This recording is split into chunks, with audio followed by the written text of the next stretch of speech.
welcome to Talking Games. Just finished Burnley 3, West Ham United 0. What are you thinking, Gonzo? I'm absolutely raging.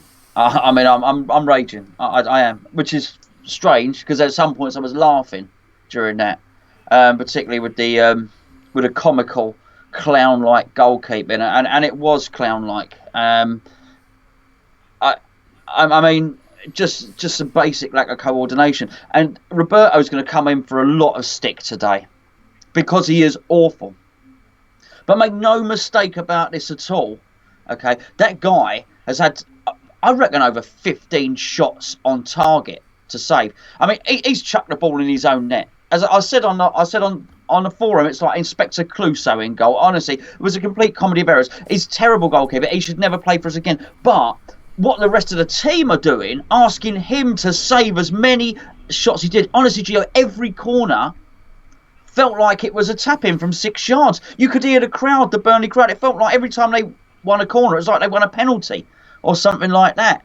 I thought the overall display from the players was shocking. Some of them, they've got no right to be pulling on that West Ham shirt. I've got to say, I mean, that's absolutely disgraceful. There are teams, Gio, that other clubs are beating teams easily, and those other clubs thrash us, but everyone else beats them. I mean, it's absolutely ridiculous. We can't defend, and we don't attack. We didn't register a shot in the first half. The players look frightened, completely frightened. They should be hanging their heads in shame. And I don't want to see any weak, pathetic gestures like, oh, we'll give the ticket money back and all the rest of it. As I tell you what, the fans that travelled today deserve more than that. A cold, wet, winter afternoon, travelling all the way up to Burnley for that nonsense. I mean, that is crap. That is absolutely awful. They should hang their heads in shame. Everyone. I'm talking everyone. Owners, manager, players. Disgusting today, Gio. Absolutely disgusting. I don't even know where to start. I'm not even angry anymore. I might get angry. I tend to get heated up as we start discussing it and stuff. But I was a bit like, I was laughing at one point because it was just that bad. But what's irritated me, there was no surprises. The West Ham team, no surprises. Our style of play, no surprises. Burnley's team, no surprises. So why the hell we just got caught out and we got battered? We got absolutely battered today. We're lucky it was 3. We said it about Newcastle, we said it about Everton. And if you keep saying it every single week, we're lucky when we conceded that. The chances are it's true. And it was true again today. Roberto actually made a lot of good saves. But he's still, we'll get on to individual performances. The players, you said they look frightened. I just think they, apart from Snodgrass, apart from one player out that starting 11, the rest of them don't look like they give a fuck, quite frankly. None of them do. Yet he came on, ran about a little bit, but Snodgrass was the only one I thought he actually cares. Yep. You know, our captain went off. He went to Aaron Creswell. And fuck me, like how uninspiring a choice as captain could you possibly have? And there's so much problems here. We could spend 3 hours dissecting this game because there is so much to talk about. We could go through the game minute by minute, and almost every second minute we'd have to pause it and start discussing something because there was almost something going wrong. Every 2 minutes into the game you were thinking, well, that's not good, that's not good. They had 2 goals disallowed. You know, we conceded 3. They had one that was just offside. They had another one that I don't even know why it was disallowed. I think the referee generally just felt sorry for us. So he decided to blow and give us a free kick so it wasn't 4-0. I just don't know where to start with this, Gonzo. It's just shocking. I knew we thought we'd get beat today, okay? Yep. But I didn't think we'd get beat like that because that was down tool stuff. That was we cannot be bothered. That was we're just going to, we expected a defeat. The players expected a defeat as well, and the players accepted a defeat before they even went out into the pitch. It was a case of how much will we let you score rather than who are here for the game and stuff. It's just at the start, even listening to the commentators, they're saying about it's rare for Sean Dyche to make 3 changes. So you thought, oh well, Sean Dyche has done something. He's angry. He's doing something. He just looked at our team and thought, well, we've made 2. We took out the really slow right back and put another right back in. And we've taken out an attacking midfielder and put another guy in who's not cut it yet in the Premier League and stuff. What do you want to talk about now? Do you want to go through the game and then we'll start warming up? Because I want to talk about the goals individually. You want to talk about the goals individually? Yeah. Look, yeah. Well, mate, listen. You do what you want, but before you do, I'll just tell you this now. It's just you saying it there, and about this lackluster attitude from the players. Because I don't say this. Gio. Look, mate. How often do I come on and annoyed like this in the years we've been doing this? I don't. And I've never said this before. How dare they pull on a West Ham shirt like that? How dare they? They should have taken those shirts off, Gio, and given them to the fans. They might as well have taken those shirts off, put them on the fans, and let the fans go out and play like that. That was terrible. That was really, really bad. And I'll tell you what, Pellegrini, we'll get onto him in a bit, right? There's a lot of people culpable for today. A lot of people. As I say, I think Roberto's going to take a lot of the stick, and he must never play for us again. I'm not defending him. But what we must not do is go so hard on Roberto that we don't deal with all the other players and the manager as well. Because Pellegrini, quite frankly, has got the look of Avram Grant about him at the moment. He chose the keeper. Pellegrini chose the keeper. Yep. This is not a surprise what happened to Roberto today. It's not a surprise. Fans... I'm a random guy in Scotland, you're a random plumber and you share the pinball machine behind you. We could say, you cannot play Roberto today against Burnley. You cannot play him. And at 1-0, 10 minutes in, I text you. I told you this was going to happen. If I can see it, you can see it. I mean, what did I say, Gio, at the start? I said, do not concede early. If we concede early, we're banging trouble. Should have been tight and resolute and just the back four and the midfielders have to protect that keeper. All right, so you bought a crap keeper. Not fair enough. And then put something in place, protect him. Don't just let it be a free-for-all. Let Burnley, who are getting thrashed by everyone else, honestly, we keep saying it. Burnley look like flaming Brazil. We said it. But if we think Roberto's not good enough, there's a damn good chance our defence is thinking it as well. There's a damn good chance they're thinking he is shit. Anything that goes past us is going to be bad. We've seen it last week against Newcastle. When you're at the game, you get a completely different perspective. So we obviously weren't there. But at Newcastle, you could see on occasions defenders, they wanted to pass back to the keeper, but they almost remembered who was in goal and they didn't do it. They were struggling to clear it rather than give it to the keeper. They don't trust him. You can see it. It's visible on the pitch when you're there. You can clearly see they don't trust the keeper. And why? How can they? 10 minutes in, 1-0 Burnley. Basic Burnley. This goal is basic Burnley. You want a Sean Dyche Burnley goal? This is it. This is it. They've been doing it since they come in. They aim for the back post. They put their centre back round to the back post and they try and head it at goal or into the box. And where's Ashley Barnes? He always stands on the keeper. But Declan Rice.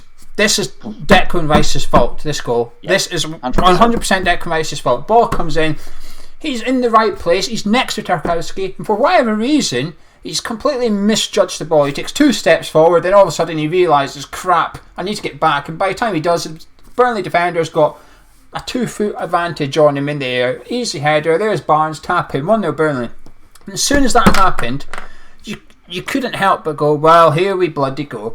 Here we go. I can't remember if it was 1-0 or 2-0. You messaged me and said, this is going to get ugly. I think it might have even been 1-0. After 10 minutes, you said, well, that's it, But that is Declan Rice's fault, because as much criticism we're going to give Roberto, and listen, his punch led to that corner, his absolutely awful punch when there was no one around him, it was his punch, okay, but the point is, it went out for a corner. It's no longer Roberto's fault, okay? Roberto's fault stops when the ball is either cleared or something happens. Something happened, it went out for a corner. Roberto's mistake is done, it's finished, it's over with, it's dealt with. It shouldn't have been a corner, okay? It was a goal kick. Yep. Shouldn't use VAR. And it was you're right, because the VAR got it wrong. No, you don't use VAR. You don't use VAR for that. Okay, but fine. But it was a goal kick. Yeah, but see, what I don't want us to do is hide behind that, because they would have had enough. Well, they had lots of corners, so let's not. So it should have been a goal kick, but it wasn't. It was a corner. But as soon as it went out for a corner, it's no longer Roberto's fault, in my opinion. It becomes up to the defence, get this ball cleared, and Declan Rice is at fault for this one. It's laid at the door of Declan Rice for me. 1-0 Burnley. Yeah, I thought it was very, very basic. You look at the way Tchaikovsky, or whatever his name is, you look at the way he loses him. He goes out and then comes back. It's really something. Funny enough, as you know this, because I spoke to you on the phone earlier, I was out there watching my daughter play football down a rainy park this morning, and she was defending the corner, and I had a little word for her about almost exactly the same thing. She did a lot of pushing and a lot of shoving, and I said, but that's only, you don't let that distract you. You've got to still, when the ball comes over, be the first person to the ball. the conversation today, but I'm talking about 12. I'm talking about a 12-year-old child here, and they didn't concede. Funny enough at that point. So this is basic, really basic stuff. Declan Rice is an England international, and he's got to be a little bit smarter than that, because that was very basic. Join the dots as a join the dots way. How to lose your man at a corner, and they did it. It was nothing flash. Very, very basic. Yeah, as you say, 1-0. Not good. It could have been 2-0 after 35 minutes. Wood had the ball in the net, but it got disallowed. Really good cross, but unlucky. But it was 2-0 just before half time. Now, this is where it gets comical. This is where the comedy really starts to kick in, okay? Roberto, I've never seen a keeper throw it like that in the Premier League. It's as a hospital throw. I always say, get a hospital pass as a hospital throw. Listen, Balbuena's first touch is awful. Okay, it's really, really bad. The way it goes away from him and stuff, it's shocking. But the thing is, I've not seen a keeper in the Premier League throw the ball like that.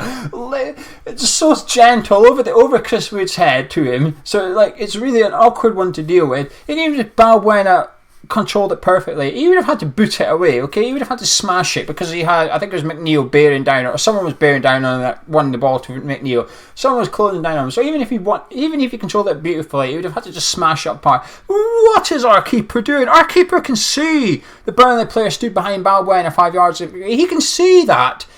But that throw, I would be surprised if you witnessed throws like that from the goalkeeper you just witnessed today, the 12-year-old girl. That's what it is. It's just, what on earth was that?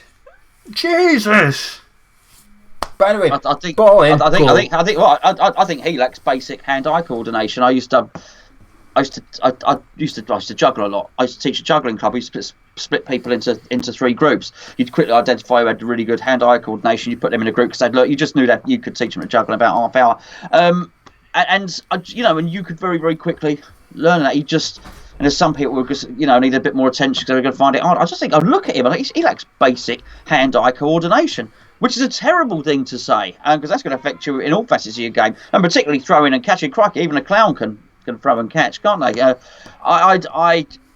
It was terrible, but yeah, then Balbuena went on, and I think Balbuena went on to have a very bad game after that, because I think his confidence was shot. But I do think what you said earlier is also very true. There was, if you look in the second half, and they were going forward, at that point where Declan Rice starts having a go and saying to Roberto and Balbuena, "You've got to talk." By that point, Balbuena's gone completely, and I do think he's got no faith in those around him, and he's so nervous about the goalkeeper. It's like a virus. It spreads, and those nerves have spread to Balbuena to the point where Balbuena became almost a completely incompetent centre-back. And I'm sorry, if you've got Declan Rice shielding it, who says having a bad game, and you've got Balbuena and the goalkeeper. I mean, honestly, what chance do you have when that many of your defensive players are so bad? It was 2-0 Burnley at half time, and then I've stopped writing my notes, actually. I tend to write my notes, as you can see. I started writing 3-0 Roberto and go on. I just gave up after that. There's nothing after that, because at this point, Gonzo, I started laughing. I was actually genuinely laughing. The ball comes in. There's no one even. Do you remember Randolph at Sunderland when the ball looped over his head and went in from a corner? Yeah. There was a little bit of argy-bargy. There was physical players getting involved in stuff. And now it was still bad goalkeeping. But there wasn't even any of that here. Roberto had a clear jump. And he's just completely got everything wrong and punched it he's actually punched it into our own goal. And I was just chuckling at this point. I really was chuckling. I think many people laughed at that point, I'd imagine. But you have to. What other option have you got? But the thing is, our whole defence, who are already not very confident in our keeper, are now looking at him thinking, fucking hell, he can't even deal with that. What are we meant to do? It's like you said. I mean, Pellegrini's got to take responsibility for signing that guy. And playing him. Signing him's one thing. We'll continuing to play him. Yeah, that's the thing. Yes, you're right. Signing him's one thing, but then when you get him in, you think, oh, hold on a second, I've made a bit of an error here. Then you move it on. It doesn't matter. Might be a player, might be a pinball machine. Hold on, made a bit of ricket. Let's move that on. And at some point, identify it and use one of the others. And get somebody else in. he just keeps repeating Pellegrini, and it's not just the goalkeeper, it's the tactics, it's the selections, it's the substitutions, everything. Pellegrini keeps on repeating the same mistakes, and that's why I said he's got the look of Avram Grant about him, because quite frankly, we are if some stuff has got to change drastically, because I don't see a worse team in the Premier League than us at the moment. You might say Norwich, but that's only because we've beaten Norwich. There are not 3 teams worse than us in the Premier League at the moment. And the comparison with Avram Grant is not just that he just ploughed on and carried on as he was going. People will remember we had Demba Ba at the time. Demba Ba was a really good player, and he kept on playing him wide, and it was quite clear Demba Ba needed to play as a forward, and I'm still convinced we would have survived that season. But what happened is they stalled and they didn't do what needed to be done. I'm talking about the owners here, and Avram Grant never changed anything at all. And something drastic needs to be done, and the comparison with that is quite stark, actually. And I look at Pellegrini and think he's not changing anything at all here. And sorry, what's our next game? Spurs at home. Brilliant. Then Chelsea away, then Wolves, then Arsenal. Fantastic. The trouble is Pellegrini needs to do something really drastic, tactically and in terms of personnel. And I just look at him and I just think he's not going to do it. Do not be surprised, and it's because he's too stubborn. So don't be surprised to see Roberto in goal for Tottenham. Don't be surprised to see that at all. We had no shots in the first half, Gio. No shots in the first half. I said we can't defend and we don't attack. He should be looking at this and questioning himself and thinking, what is going on? What am I doing wrong? Using his years of experience as a football manager. I tell you what, it is party time. When you play West Ham at the moment, it's party time. We said it. We said in the preview, Burnley were on a terrible run. What club do they want? Oh yeah, West Ham at Turf Moor. Please, Father Christmas. That's what we want for Christmas. And up we rock up and okay. Well, don't worry, Burnley. You ain't got to do anything much. All you got to do is pop the ball in the air. And you know what? We'll actually pop it in a goal for you for a couple of them. That's what it is. And he needs to see that. And I'm telling you. I don't think he's got it in him because he is too calm. As I say, that's the Avram Grant thing. I would be throwing stuff around, mate. If I was in that training, if I was in that dressing room, I would be. I'm telling you, I would wreck the place, mate. Training as there'd be people training reserves. There'd be reserves coming to train with the first team. There'd be things, and not just that. Not should Pellegrini should be doing that. The owners should be doing that to Pellegrini. I'd be dragging his arse into my office right straight away. And saying to him, mate, you are off. Because I tell you what, they might not want to give him a payoff. Yeah, but then what's he going to say? He's going to turn around and say, well, go on then. Sack me. What? He might do, he might not. They won't. Pellegrini knows he's safe. We know Pellegrini's safe. Pellegrini probably knows he's safe. Pellegrini. I don't agree.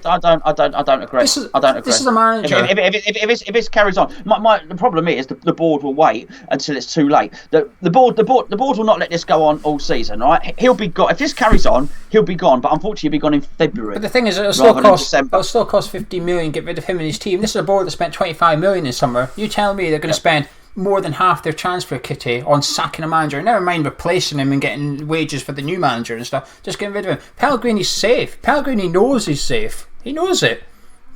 You know you're safe if you were Pellegrini.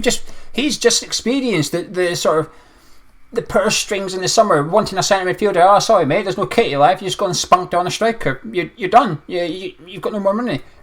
He's just experienced all that, so he's probably sitting there going, 15 million, pay me off. I dare you. Because he knows they're not going to do it. I don't think he'll see the season out. No. I don't think he'll see the season out. They won't. He's safe, and he knows he's safe. He must know he's safe. Because this is why Huselos is getting blamed. This week, the target has been Mario Huselos. Why? Because if he goes, if they sack him, it puts pressure on Pele. Well, you walk. I think they want him to walk. I think they're trying to put Pellegrini under pressure and piss him off almost and say, right, out you get, because we can't sack you. We ain't going to pay you the money. So we need you to hand in your resignation. The only way to do that is to really piss him off. And how do you do that? Well, you get rid of his sidekick first of all. You get rid of Mario Huselos. He's maybe on £1 million a year, so it might cost £1.5 million to get rid of him. Okay, get rid of him, sack him. David Sullivan gets his toy back. Then he says to Pellegrini, now in January you ain't getting no money, and if you do, David Sullivan's the one that's spending it, not you. Then we'll see if Pellegrini sticks around, because I think that's what they're trying to do this week. of blaming Matty Huss loss, I didn't understand it, and I think that's what they're trying to do. I think they're trying to put a little bit of pressure on Pellegrini and say, walk, you get out, because we won't pay you, so you have to be the one to leave. Because I think they probably want rid of him, but they don't want to pay him. So they need him to walk. That's how I see it anyway. And listen, let's get back to the game and stuff. It's gone tits up today. We've got a goalkeeper, we've got a member of the Mexican cartel in goal that can't control his line. He must be the only Mexican figurehead that can't do a line very well, but he just can't. Okay, he's absolutely fucking mince. When the thing is, every other corner that after that point and before that point, you just thought, Jesus Christ, this is not going to go good. You could smell them, you could see them sniffing blood. They were lining up in our 6-yard box after that. Spurs haven't won an away game since about January or something, okay, and they're coming to London Stadium in our next game. They're going to be saying, right, who the hell can we get to go stand next to Roberto? They're going to be practicing taking corners and landing in the 6-yarder, because if you do that, you can score against West Ham. It's as simple as that. But it's gone tits up today, Gonzo. Let's wrap this up, and then we'll get into the individual performances, because there's one or two I want to talk about. But overall, I don't know. I'm sorry. I can't say. It's a mess. It's a mess of review. A bit like the game, really. I don't really know what else I can say, Geo. I really don't. The trouble is, we should be thinking about what's just happened. I can't. Since you said the word Tottenham or Spurs or whatever you said, however you said it, I can't stop thinking about that now, and I just can't stop thinking that we're going to have the same team. Well, I'm glad you're thinking about it, because I don't think Pellegrini's going to think about it until the night before the game or something. Well, that's because he doesn't need to, because he's not going to change it, because he's not got it in him to do anything tactically, and he's not got it in him to motivate the players. But anyway, we digress again. Go on, talk about your individual players. Roberto, I actually feel sorry for. Right, I do genuinely feel sorry for the bloke, because he's 34. He's at the end of his career. And I've not watched him in La Liga. The first I ever seen of him was in pre-season, but it was clear in pre-season, playing uncompetitive games, that this geezer can't deal with crosses, okay? So if you can't deal with them in friendlies, I'm pretty confident in a competitive game, in the Premier League, against physical strikers, he's just not going to manage, okay?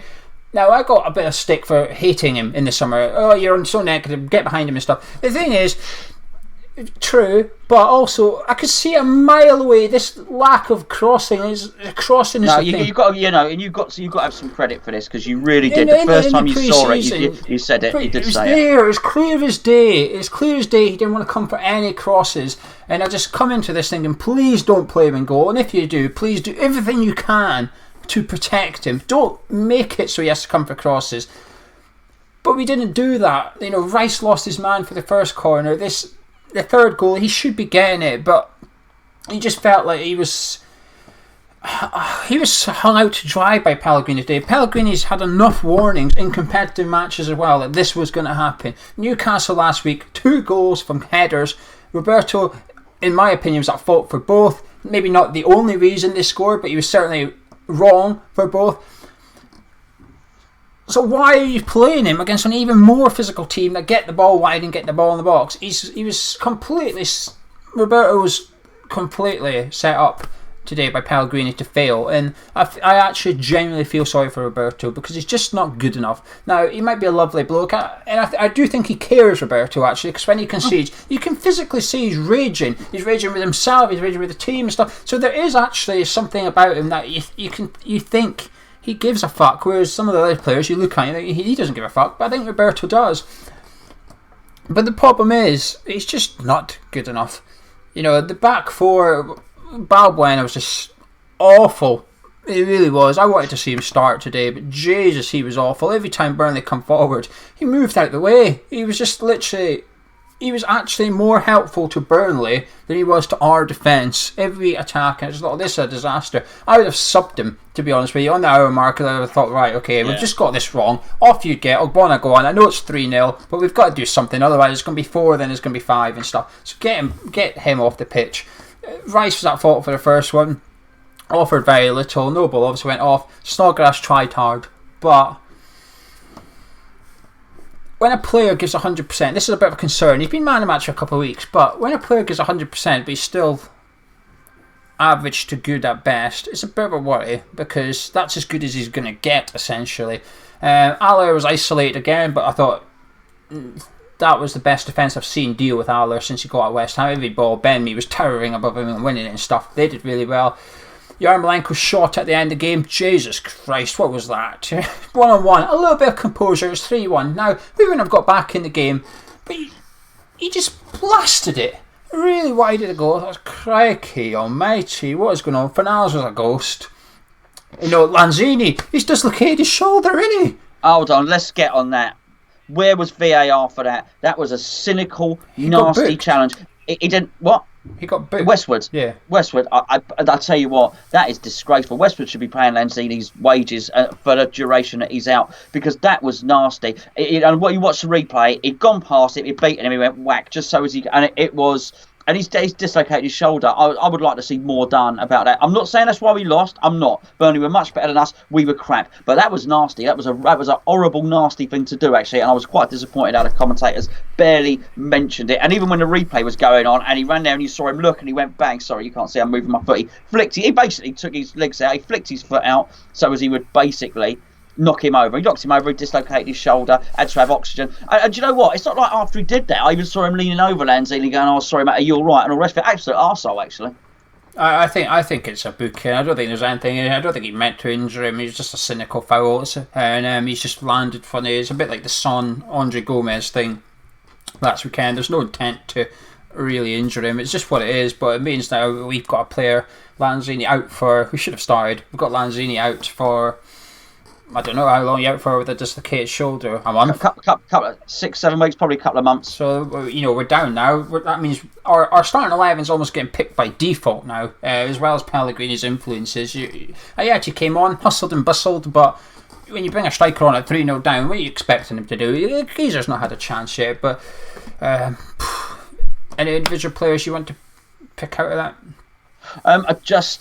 You could look at lots of them, but so many of them are not interested. And I am not.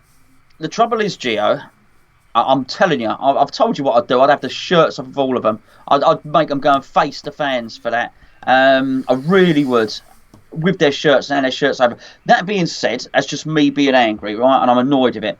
The fact of the matter is, you can't sack all the players. The players, we're in a situation now where. We're almost in a situation like this with Bilic. The players liked Bilic, so the players didn't actually down tools. You weren't getting stories leaked out and all the rest of it. And I think you got the same with Pellegrini. I think the players like Pellegrini. The players have got no confidence in what Pellegrini's trying to do. So what you've got is, I am convinced that Sebastian Haller is an excellent player. I'm convinced that Anderson is an excellent player. Yarmolenko, anyway, so on. I think Declan Rice is an excellent player. He's a shadow of what, he's almost getting worse. The longer he plays under Pellegrini, the worse he's getting this season, okay? He can't be picked for England. He can't get into that because he's shot at the moment. He really is. And after what Harry Winks did on the previous one, Southgate would be mad to do anything otherwise. But I'm convinced all these players are good players, but they've lost faith in what Pellegrini's doing. So actually, you've now got it. I often talk about Roy Keane, you talk about Snodgrass, attitude. We've not got a load of players with that attitude. So actually, for them to perform well, the system has to be right and things have to be going to them. Sebastian Haller is going onto that pitch. You can see he's already fed up. He knows he ain't going to get the ball. Right? A lot of the players are just knowing it's not going to work out. They're walking onto that pitch, maybe not knowing, but suspecting they're going to lose. And I knew that before, and that's why I said we cannot concede early here. All right, 'cause it was bad. It's bad enough when we score early. Never mind concede early. What we didn't have this time was the rally and the goals that came against Newcastle. We just can't keep doing this. These individual performances, you could carry on picking them out. Fornals, you're right. He was an absolute ghost, and I don't. I think he's too slow, and I'm not entirely sure it'll work out for him. That being said, crikey, he is at the wrong club with the wrong manager. If Fornals was ever going to work out with anyone, he needed to go into an attacking team. We're not an attacking team. We don't attack. We just don't attack. There was a point in the second half where the commentator said West Ham at this point in the second half got 70% possession in the second half. Well, where's our goals then? Because we don't attack. We don't know what to do. I was watching it because look at how Eddie Howe plays, right?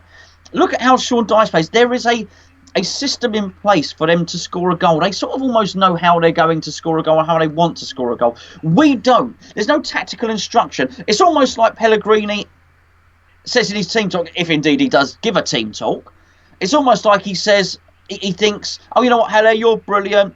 Go out there, Felipe Anderson, do your stuff. You know, a couple of nutmegs, you do it. 4-0s, yeah, go on, go out there, be the guy, make it happen. And I think there's probably a load of cliched, vague references about being brilliant and technical and being better than the opposition, but actually nobody is saying that. Okay, the guy you're up against favours his left-hand side. What you have to do is we're going to try and double up on him. I don't think there's anything like that going on. I think there's anything tactical going on, and I think the players know it. The players can sniff it. They've all played under other managers, and they're looking for direction. They need directing, and they need motivating. So I think because of that, they're going onto the pitch now. And this is what I think it will change, Gio. Because if it carries on like this, we are the second to worst team in the Premier League. And that's why I think it will change. It's become so apparent that something will have to change. And I think something drastic will happen. It will have to. Because I am convinced we've got good players. But somebody needs to get hold of them and give them a framework that they can operate in and make them feel that they're brilliant again and organise the back line. It shouldn't be that just losing our goalkeeper makes this happen to us. But there's a reason. He was Hammer of the Year last year, Fabianski, and let's be fair, we are now starting to realise actually he has been papering over cracks for quite some time. The warning signs have been there for a while. Not individual players, formation, tactics, opposition, and they've been ignored. And we're now starting to see the repercussions of that. Really, it's falling apart. It's a crisis. We're not far off it. It is for the manager. It's difficult. We did a video last week and you said how long would you give him? I said I'd like to give him the season. And you said, well, it'll be difficult to do that if we lose the next 2 or 3. We've lost the next 1 and it's already difficult to sort of sit here and say, yeah, he gets the rest of the season. The players have to take responsibility today. They did not show up at all, and there's no excuse in those players' performances. Okay. But Pellegrini is just doing himself no favours with his team selection. There is no excuse for playing Roberto today. None whatsoever. Zero. So it's just things like that. You have to go to the manager and say, what's your answer? Because you ain't got one. Listen, me and Gonzo will do another video tomorrow. Maybe if he's free, we'll try and work something out. We're a bit calmer, a bit longer, because this has been a long review already. I could probably sit here for another half hour with Gonzo chatting about things and stuff. So we'll try and do another video tomorrow night. So if you've got any questions for tomorrow night's show, put them below, because I will just literally read them all out and stuff. I don't know what time, you'll find out. But anyway, drop a like on the video if you've enjoyed it. Subscribe if you're new around here, and we'll see you tomorrow, hopefully. Catch you in a bit.